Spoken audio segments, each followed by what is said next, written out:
Des problèmes, on en rencontre toute sa vie. Vous connaissez, si vous me suivez, vous connaissez mon aversion un petit peu pour ce mot problème. J'ai plutôt tendance à préférer situation. C'est quelque chose qui me semble plus neutre et qui permet d'aborder justement des situations de manière un peu plus contrôlée, si je peux me permettre l'expression. Alors, des problèmes donc dans votre entreprise notamment, vous allez en rencontrer et vous en avez déjà rencontré bien évidemment. Et il y a un moyen de devenir un petit peu expert dans son domaine, dans la résolution des problèmes qu'on rencontre.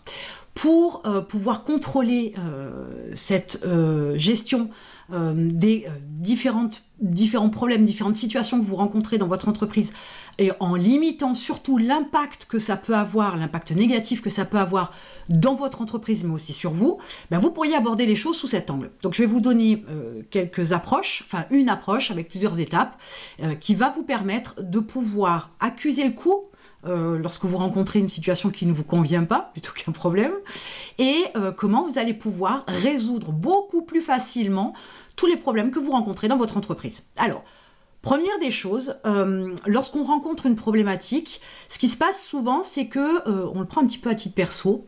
On a tendance à dire j'en ai marre, ça n'arrive qu'à moi, etc. Donc ce genre de phrase-là, c'est quelque chose qu'il faut, vous savez, petit diable à cette voix dans votre tête, il faut absolument la faire taire, cette voix.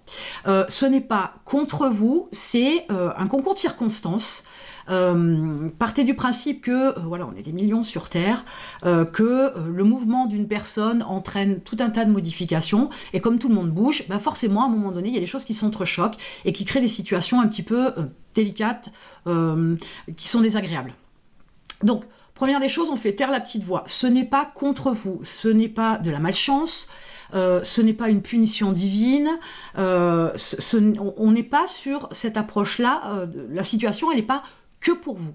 Elle est arrivée à d'autres, elle arrivera encore à d'autres, ça tombe peut-être mal, certes, mais c'est pas contre vous. Donc première des choses, on fait taire la petite voix. Deuxième chose, ça peut générer des émotions, du stress, de la tension, voire de l'affolement, etc. Bien évidemment, on retourne encore quelque peu dans les pensées, puisque on pourrait se dire oui, mais s'il m'arrive ça, et si ça dégénère comme ça, et si je peux pas résoudre la situation, etc., je vais tout perdre. Voilà, on a encore une petite voix qui vient se greffer.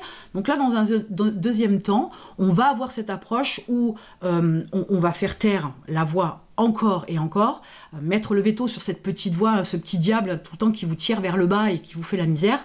Ça se travaille, on peut arriver à un moment donné à être plus fort que cette voix-là et la faire taire définitivement.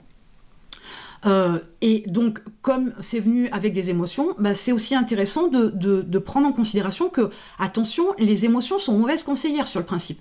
Donc, ça sert à rien de stresser, ça sert à rien d'anticiper, d'imaginer le pire, ça sert à rien de trembler comme une feuille. L'idée, pourquoi pas, c'est une approche comme une autre, mais prenez une grande respiration et essayez de couper ces émotions-là de façon à pouvoir, avec cette neutralité, sans émotion et sans petite voix, de pouvoir regarder la situation telle qu'elle est, avec des informations, des indices, les personnes qui sont concernées, d'où ça provient, chose importante quand même, d'où provient la situation. Elle n'est pas arrivée comme ça par hasard, hein, il se peut que vous ayez oublié de faire quelque chose, ou vous ayez oublié d'appeler quelqu'un, etc. Donc, ou vous ayez oublié de faire quelque chose de bien spécifique, d'important et d'urgent, par exemple. Il y a beaucoup de choses qui peuvent vous indiquer d'où provient la situation qui ne vous convient pas, le problème. À partir de là, vous allez avoir, et je vous conseille vivement de le faire, ça facilite grandement la tâche, vous allez avoir besoin d'analyser la situation telle qu'elle est, avec donc sa provenance, etc., et d'imaginer, d'anticiper les conséquences positives ou négatives de ce problème-là une fois résolu. Et une fois que vous avez défini en fait ce que vous souhaitez atteindre, ce que vous voulez comme conséquence, à ce moment-là, vous couchez sur papier. Je vous dis, c'est vraiment quelque chose qui change la vie. Vous couchez sur papier toutes ces infos-là. De façon d'abord à libérer votre cerveau. Si on fait de la place dans le cerveau, il va le combler en ayant une démarche automatique, comme ça par réflexe, de continuer à fonctionner dans ce vide-là pour le combler avec la recherche de solutions, et notamment la solution, la conséquence que vous avez décidé. Et à partir de là, vous allez pouvoir voir sur papier ce que vous devez faire, qui vous devez appeler, quelles actions vous devez mettre en place, qu'est-ce que vous devez payer par exemple.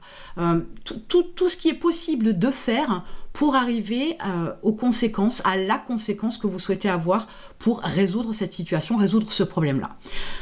Je le dis souvent et je le répète assez, mais on l'entend, enfin vous l'entendez, mais c'est pas toujours mis en application. Écrivez. Écrire, c'est vraiment quelque chose qui va permettre de structurer la pensée, d'alléger le cerveau, vous le savez, de pouvoir réfléchir autrement, avec des données qui sont posées, de pouvoir même envisager des solutions auxquelles vous n'auriez pas pensé, qui ne vous viendraient pas à l'esprit, qui ne sont pas même dans votre façon d'agir ou de réagir au quotidien. Donc écrire, c'est vraiment une solution, non, c'est plutôt un outil qui va vous permettre de clarifier la situation, clarifier la conséquence que vous souhaitez et clarifier les actions que vous devriez avoir pour avoir le résultat que vous souhaitez, que vous escomptez. Chaque situation problématique, chaque problème, chaque situation difficile que vous rencontrez ou délicate, elle a toujours une solution. Mais attention, ce qui est par réflexe, quand on a plusieurs possibilités, quand on a plusieurs solutions, etc., par réflexe, ce qu'on fait, c'est qu'on va choisir celle qui nous convient, celle qui nous arrange, celle qui est confort, celle qui demande le moins d'efforts, celle qui demande par exemple de ne pas demander de l'aide à une personne, etc.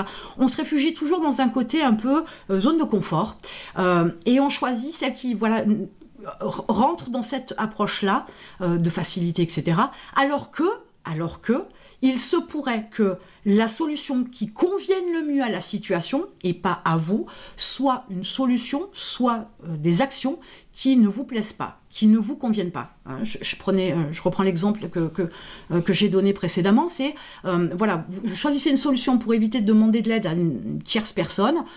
Au final, si vous demandiez quand même à cette personne-là une aide, ça pourrait résoudre une bonne fois pour toutes, par exemple, la problématique. Sauf que demander de l'aide, c'est quelque chose qui vous pose problème, parce que vous ne connaissez pas bien la personne, parce que vous avez peur, parce que vous n'êtes pas de ce genre-là, parce que tout un tas de choses. Et ce sont des excuses qui n'ont aucune place dans votre processus de résolution de problème.